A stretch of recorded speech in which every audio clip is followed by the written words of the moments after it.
Bonjour à tous et bienvenue chez vous. Nous sommes aujourd'hui à Schaerbeek, une commune cosmopolite, hétéroclite et riche de par son architecture. Nous irons tout à l'heure à la maison Autric d'ailleurs, juste après avoir exploré le monde fascinant des trains. Mais d'abord, direction les écuries du tram pour casser la croûte. Basilic citronné, pain au levain de sarrasin, épices en vrac. Quel plaisir de déguster des yeux dans ce petit paradis couvert où il fait bon discuter, humer. Côté légumes, c'est du local. Georges me retrouve devant l'archanteur maraîcher de Wallin. Bonjour. Bonjour Marie, bienvenue aux écuries. Merci. Voilà, je t'emmène voir les fruits et légumes, te faire découvrir le marché.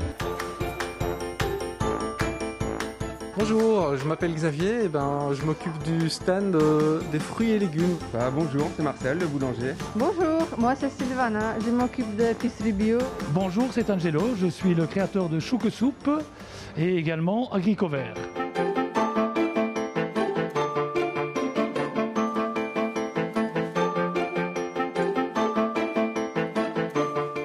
Voilà Georges, donc on est aux écuries du tram. Pourquoi ce nom? C'était de véritables écuries? Oui, voilà, c'est un bâtiment en fait qui appartient à la STIB et c'était les anciennes écuries où ils avaient les chevaux qui tiraient les trams. Et donc on a appelé l'endroit le marché des écuries vannes de tram. Un marché, et qu'est-ce qu'on y trouve justement? On retrouve tout ce qu'on trouve sur un marché normal, donc il y a une boulangerie, un boucher, un fromager, les fruits et légumes et une petite épicerie où on peut trouver différentes choses. Mais principalement du bio, mais il y a aussi quelques produits locaux, comme le café par exemple de Apex, qui est un café produit ici à Schaerbeek. Et j'ai l'impression qu'il y a un côté un petit peu familial, tout le monde se connaît ici. Oui, c'est ça qu'on aime beaucoup dans ce marché, c'est que non seulement entre commerçants, mais avec les clients aussi, c'est comme une petite communauté, on se retrouve tous les vendredis et samedis, très chaleureux. Et donc toi et tes compagnes, vous êtes marchands ici au marché des écuries du tram. Qu'est-ce que tu proposes comme produit? La meilleure chose, c'est que je t'emmène pour les découvrir toi-même. Avec plaisir. Je te suis. Et quand Georges me fait découvrir son étalage, je comprends que là derrière, il y a une histoire. Donc on est ici chez toi? Voilà, bienvenue en Crète. En Crète parce que toi tu viens de là-bas et c'est là où tu as rencontré justement ta compagne, je pense, et donc vous travaillez ici ensemble, vous importez, vous allez même chercher vous-même des produits là-bas que vous ramenez ici à Schaerbeek. Voilà, exactement. Donc ma compagne Natas, on produit l'huile d'olive en Crète et c'est comme ça que tout a commencé en fait. Et petit à petit on a élargi la gamme, c'est principalement des amis et de la famille en fait en Crète. Donc il y a un vinaigrier, il y a un producteur de miel, un apiculteur. Et donc le produit emblématique de la Crète, c'est l'huile d'olive évidemment. Exactement. La Crète est très connue pour sa production d'huile d'olive. Le régime crétois est connu à travers le monde et la base du régime c'est vraiment l'huile d'olive. Mais si vous désirez, on peut vous faire déguster. Je pense que Natas a préparé une petite dégustation d'huile d'olive. Merci. Sur le pain de ma saison. Je pense que je vais m'acheter une petite bouteille en repartant, mais là je vais aller faire un tour chez vos voisins. Bonne découverte. De la soupe et des victuailles plein le sac, je prends la route du musée du train, Train World. On y accède via les anciens guichets.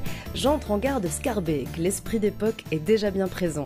Direction le quai 3/4. L'imaginaire prend le dessus parce que oui, ici, la magie opère très rapidement. Voilà, je suis à l'intérieur, je suis en retard, j'ai rendez-vous avec le directeur du musée. Je vous emmène pour un petit voyage à travers le temps. J'en ai pris des trains traversant l'Inde ou la Bolivie et pourtant ici je ne cesse d'être surprise. Il n'y a que du belge mais l'histoire est là et les monstres de métal s'exposent dans l'immensité du lieu. Pete me sert de guide, de la vapeur à l'électrique, il compte avec passion son amour pour ces machines captivantes. Elles sont pour lui bien plus que des moyens de transport. Chaque train a son charme et sert de décor à de véritables aventures. Bonjour Pete. Bonjour. Donc on voyage ici entre l'Orient Express, la plus vieille locomotive européenne qui se trouve juste ici à côté. Est-ce que vous pouvez m'expliquer un petit peu quel est le principe simplement du musée? C'est de nous raconter l'histoire du train et du train belge surtout.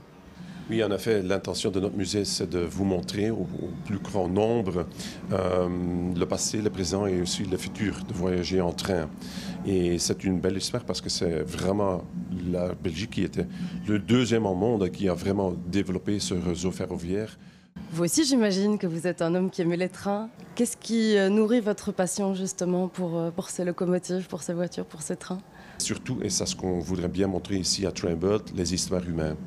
Tous ceux dans le passé, le présent et le futur qui ont travaillé, qui posent toujours pour ce magnifique produit ou ce service. Et c'est plus que des trains, des rails, des voies, mais c'est surtout l'aspect humain qu'on essaie toujours de montrer ici et de montrer d'une manière vivante et parlante au public. Et donc c'est un endroit aussi qui est assez ludique. Est-ce que vous pouvez un petit peu m'expliquer quelles sont toutes ces activités qu'on peut retrouver ici dans le musée? On a quand même essayé de créer une offre pour l'été, tout l'été, pour les familles, avec une chasse au trésor qui s'appelle Action Vlieg, où les enfants doivent chercher dans des différents endroits et à la fin ils gagnent un petit prix. Voilà, et donc dans cet endroit fabuleux, il y a aussi une exposition, l'exposition Delvaux, Paul Delvaux, qui a peint énormément de toiles sur les trains, mais c'est pas le seul. Il y a beaucoup d'artistes finalement qui ont été inspirés par le monde ferroviaire, notamment des écrivains. Et je pense que les visiteurs auront l'occasion de participer à de véritables promenades ici littéraires. Vous pouvez un petit peu nous expliquer de quoi il s'agit? On organise sur des moments ponctuels pour le public francophone et néerlandophone avec 4 acteurs qui se placent dans différents endroits, dans les voitures, soit dans les locomotives, pour raconter un petit peu le lien entre la littérature et le thème ferroviaire, en se basant sur les œuvres de, par exemple, Victor Hugo ou Émile Verhaeren, pour montrer qu'il n'y a plus que la technologie, mais aussi les aventures qui se sont déroulées ou qui se déroulent toujours au bord d'un train. Si vous aviez 2 raisons à nous donner pour venir ici, quelle serait-elle? Le train belge et toute son histoire. Et pour le moment, et pendant tout l'été, naturellement aussi, l'œuvre extraordinaire et imaginaire de Paul Delvaux, une œuvre qui est un peu moins connue parce que pas mal de son grand tableau sont liés au thème ferroviaire. Et là, c'est quelque chose qu'on sait aussi montrer et aussi, je pense qu'on a bien réalisé aussi, le dialogue entre les objets ici à Trainbird et son œuvre imaginaire et même surréaliste. Merci beaucoup Pete, je vous souhaite le meilleur. Moi je continue ma petite balade au milieu des trains, c'est fascinant, vraiment. Merci à toi et bonne visite.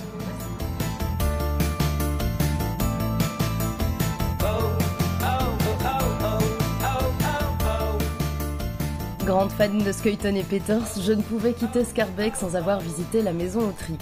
Petite sœur de la maison Horta, elle est aussi un haut lieu de la bande dessinée belge. Bienvenue à la maison Autric, merci beaucoup. Décidément, cette journée se décline au passé. La maison Autric semble s'être figée dans le temps. On la visite comme une maison d'amis. Ici, pas de fantômes, mais un grenier qui vous fera certainement frissonner. De la chambre des maîtres du lieu à la cuisine des appartements du personnel, on s'y croirait. Accessible sur réservation, elle est intégrée au Museum Pass. Tout l'été, vous y serez accueillis, notamment par Manon. Bonjour Manon. Bonjour. Donc ici on est à la maison Autric, une maison où je me sens un petit peu comme chez moi alors que ça fait qu'1 heure que je suis là. Je crois que c'est un petit peu le principe aussi de cette maison, c'est d'accueillir les gens pour qu'ils se sentent comme chez eux. Oui, c'est ça. Donc ici on est à la maison Autric qui a été conçue par l'architecte Victor Horta en 1893.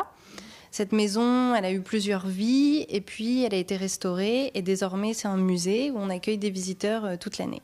Toute la particularité de la maison Autric, c'est qu'on est entre 2 ambiances. D'un côté, on est dans une maison où on peut observer les prémices de l'Art Nouveau, avec la touche de Victor Horta, avec un magnifique vitrail, une super mosaïque quand on arrive dans le couloir. Et en même temps, on est encore dans de l'architecture assez traditionnelle bruxelloise, donc avec un 3 pièces en enfilade, et puis cette ambiance un peu comme si on était chez nos grands-parents.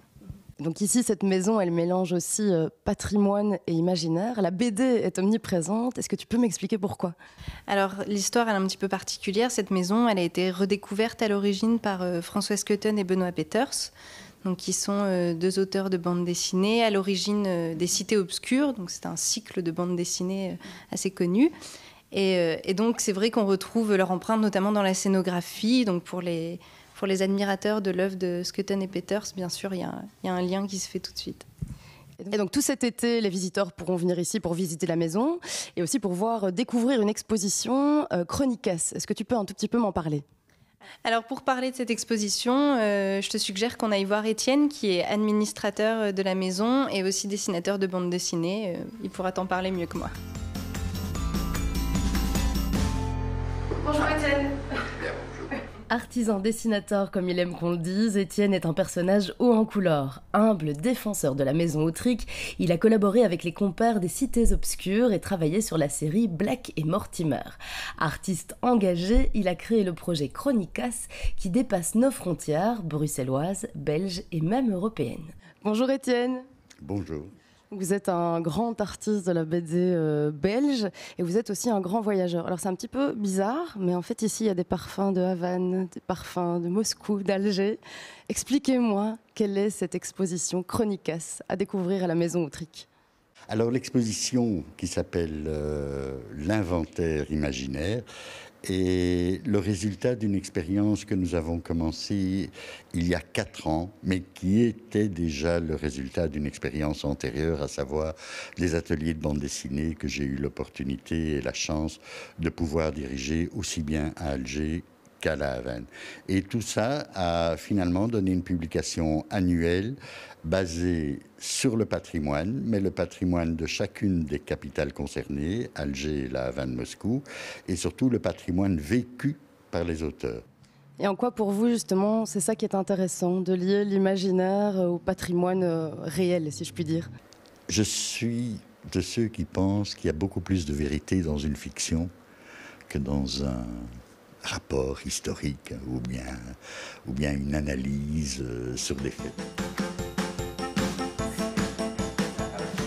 Que vous soyez fan de BD ou amateur d'art nouveau, je vous invite donc à vous rendre dans cette bâtisse bien de chez nous.